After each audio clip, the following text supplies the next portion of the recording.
everybody, welcome to Healthy Bites with Bridget, and today we are going to be making butternut squash soup because it is of the season and we are going to be using an Instapot to do this. And this is a really easy recipe. It doesn't have a lot of ingredients and it's really going to be done in only 8 minutes, so that's awesome.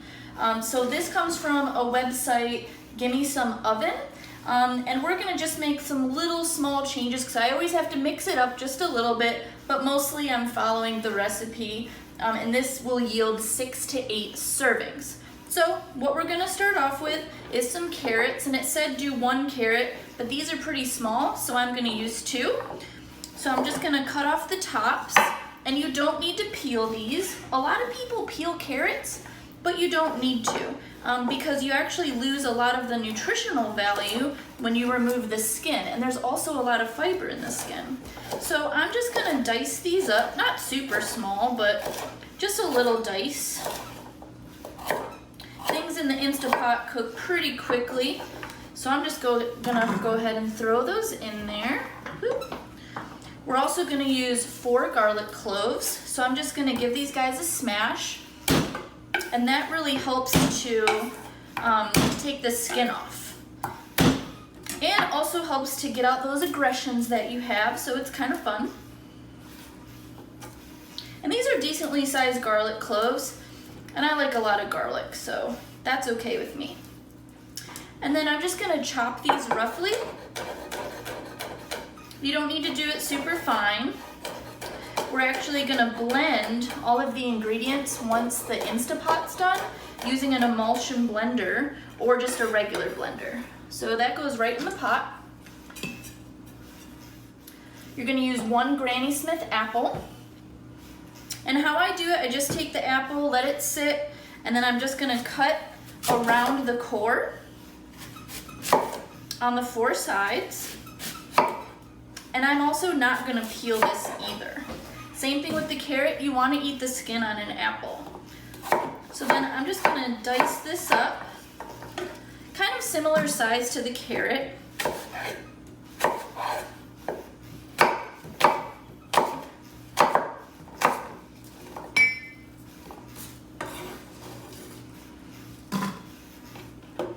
And this is pretty darn healthy too. It's going to have a lot of vitamins, minerals, antioxidants, phytochemicals, and it's certainly going to have a lot of vitamin A in it because anything that's orange will have a lot of vitamin A, and that's really good for your eyes, which is pretty cool.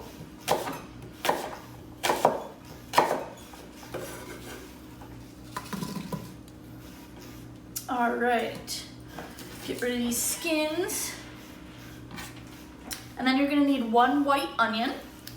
So we're just gonna chop this guy up too. Just gonna take off the top and bottom.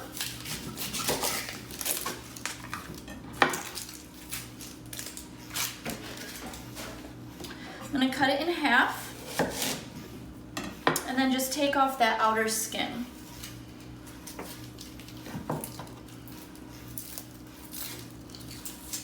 This onion's pretty easy to peel. Sometimes they can be difficult.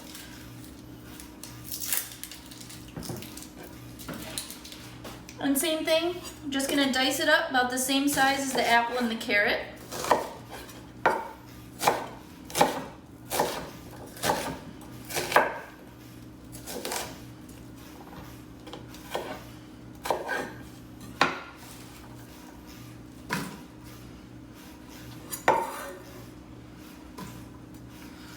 This would be a good recipe to freeze as well. You could even do a double batch probably, and then freeze it for later.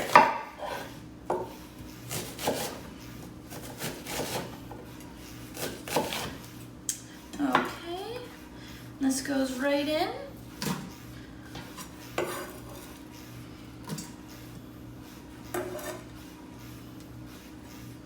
Then we're going to use a butternut squash, and you need about a medium butternut squash. This is probably a little bit bigger than a medium, but who cares? So I find the best way to cut a butternut squash is first you just take off the top, take off the bottom, and you really do need a nice good sharp knife. You don't want to be using something dull here. And then what you do is you can take off the bulb part of the bottom. And then we're gonna peel it. And I always find that peeling it using your knife is the easiest. And what I'm gonna do, this has got kind of a long neck, but I'm just gonna go all the way down with my knife and just peel it this way.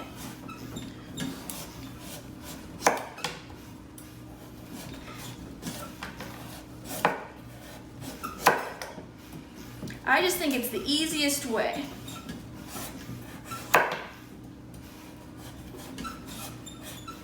So you definitely want a sharp knife and watch your fingers. And then I'm just gonna cut this in half.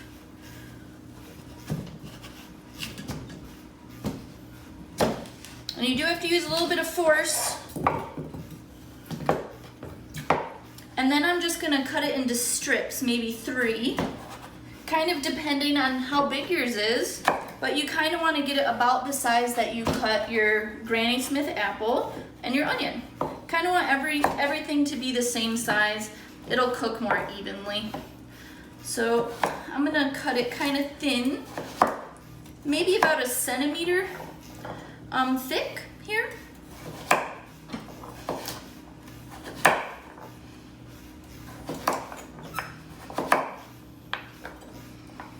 And I'm just gonna give myself some room and just put this in here.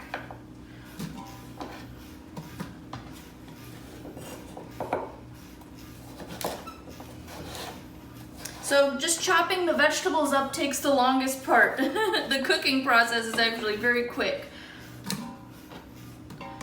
Okay, same thing. Cutting it into 3. And then just slicing down.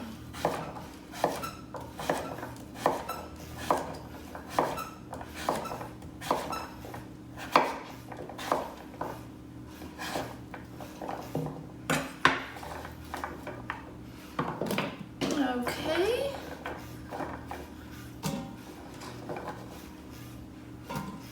And peeling the bottom part's a little bit more tricky, but I'm sure that you can do it. So we're gonna use the same technique.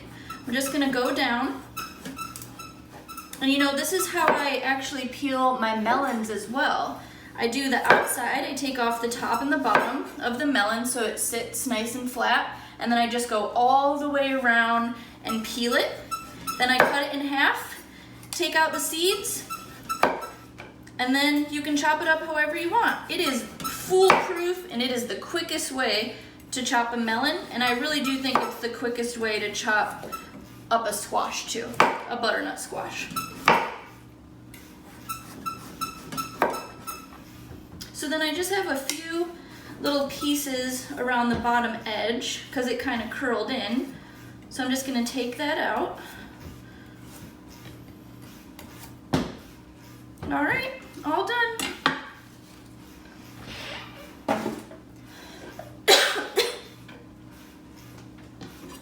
All right, so then I'm gonna cut this guy in half, and that's where your seeds are gonna be. Then you can just use a spoon and scoop it out. All right, and then I'm just gonna chop this guy up pretty much just the same.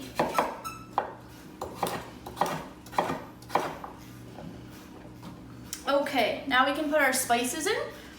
So we need about half of a teaspoon of salt, and I have fine sea salt here, and I'm just gonna kind of guesstimate. I'm gonna put that right in. And then you need a couple of sprinkles of cinnamon, a sprinkle of nutmeg, and some ground cayenne pepper. And this one's optional. Just gives it a little something. And then of course we need our pepper, and mine fell on the floor, so I'm gonna grab it.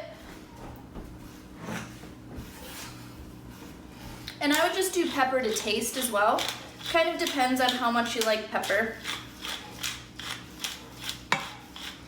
But I like a lot of pepper, and I love freshly ground black pepper.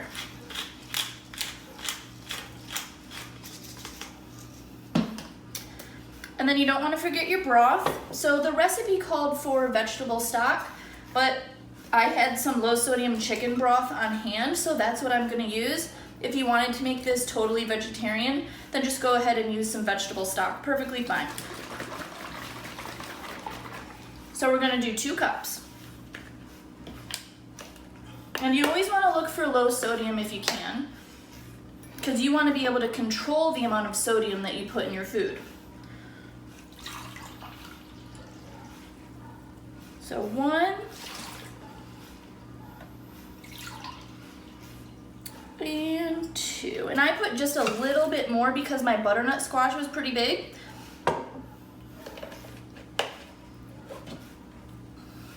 Okay, so then we put our top on. Actually, we need to give it a little bit of a mix just to kind of try to incorporate everything. And it already smells good with all those spices. This is gonna be really good.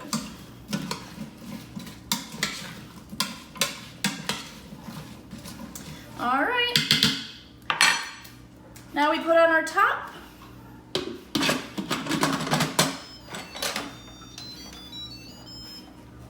And you want to make sure that it's at the ceiling and not on venting.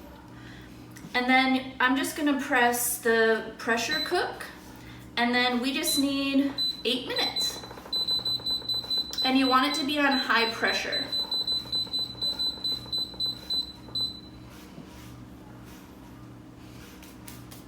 All right, then we're good to go. When it stops, I'll meet you right back here, and then we're just gonna add our coconut milk. All right, so we are back, and that was pretty quick. But before I start, I do want to mention that right after I turned off the video, I realized that I forgot the sage leaves. So I actually put the Instapot on, I just put it on cancel, which put it on hold. And then I was able to open the lid. I put in 3 sage leaves, mixed it up, put the top back on, did the same settings, and it was perfectly fine. So if you want to add the sage, it's really going to just kick it up a notch and give it some added flavor. So the 8 minutes is over. It was really quick, so now I'm just going to take off the top, and I already vented the Instapot, and you want to make sure that the float valve goes all the way down as well. And be really, really careful when you're venting it. You don't want to lean over it, obviously. You kind of want to stand back and just let it do its thing, because that steam can be really hot. So I'm going to open it up, and I'm going to open it up away from me. Kind of let some of that drip down in. And then what we're gonna do first is we're gonna add a half of a can of coconut milk, and I'm just gonna estimate. And this is just gonna make it really smooth and creamy. And then I'm gonna be using an immersion blender. And if you don't have one of these, you can certainly put this in a blender or a food processor. You might just have to do it in some batches. So you want to make sure that this is all the way in, because it might splatter, and this is pretty hot. And you can do it just right in here.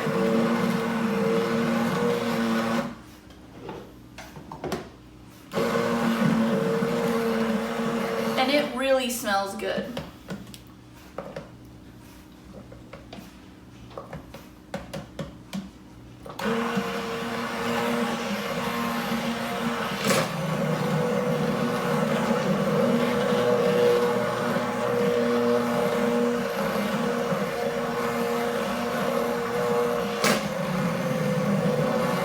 Wanted to keep it a little bit chunky, you could do that too.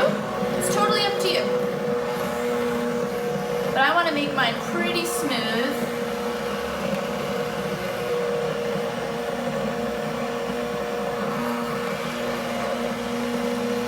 And it's already almost done. This works pretty fast, which is nice. And you always want to make sure you taste test, because you might want to add a little bit more salt, maybe a little bit more pepper, maybe you want to have a little bit more cinnamon flavor. So always taste test.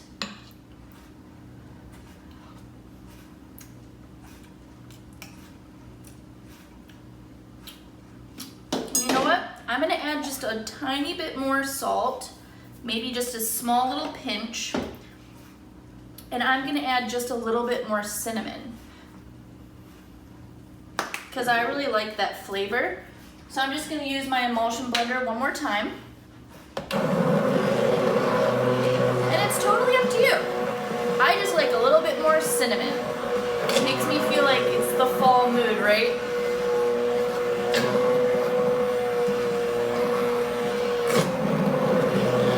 Okay.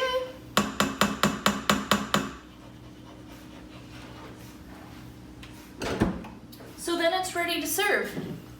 So you can get your ladle, and that way you can see how beautiful this is.